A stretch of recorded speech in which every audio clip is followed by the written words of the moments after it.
Kaya doon ako'y nabasa higala. Si Jesus wa nagwalig kaluwasan. He never preached about salvation. Wala nagwali si Jesus o kaluwasan. He never preached salvation. Naglibog ko pagayo. Nganong sa una gawali kong kaluwasan. Nga si Jesus manday wala nagwalig kaluwasan.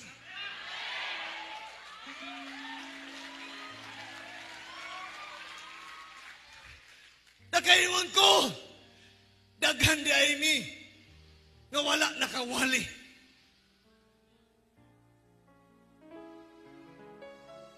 Kung naa sa screen, pakitype, Luke chapter 4:43. Kung naa sa screen, pakitype, 4:43 sa Lucas. Atong paaboton kung makaya ba nilang send. Nakitang tanan, makabasa di anak. Ug dito na ako gibuhian ang kaluwasan nga wali. Oops! Pero wala mawala ang kaluwasan. Daghan nagwalig kaluwasan, pero mga luwas ang panginabuhian. Daghan nagwalig kaluwasan, pero masakiton ang pastor. Daghan nagwalig kaluwasan, pero ang bulsa.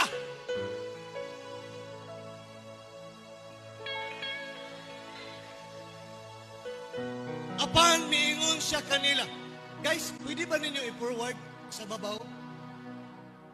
Ang title, ana, palihog. Title niya. Agi-type lang ni. Please me. Title me. Butagig sound ang isa kay mic. I-post lang ni palihog, post lang ni. Title pang Title niya. Giayo ni Jesus ang mga masakiton. Dito ko nanganghaba sa una sa isa ka bulan, kaduha ko mo ospital.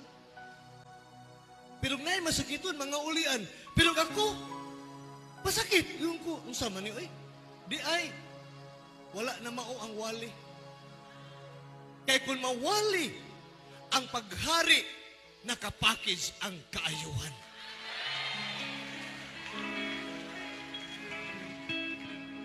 Kininingon siya, apan miingon siya kanila, si Jesus na. Si Jesus na, si Jesus. Si Jesus ang nagsulti niya na. Kinahanglan. Sa English, must.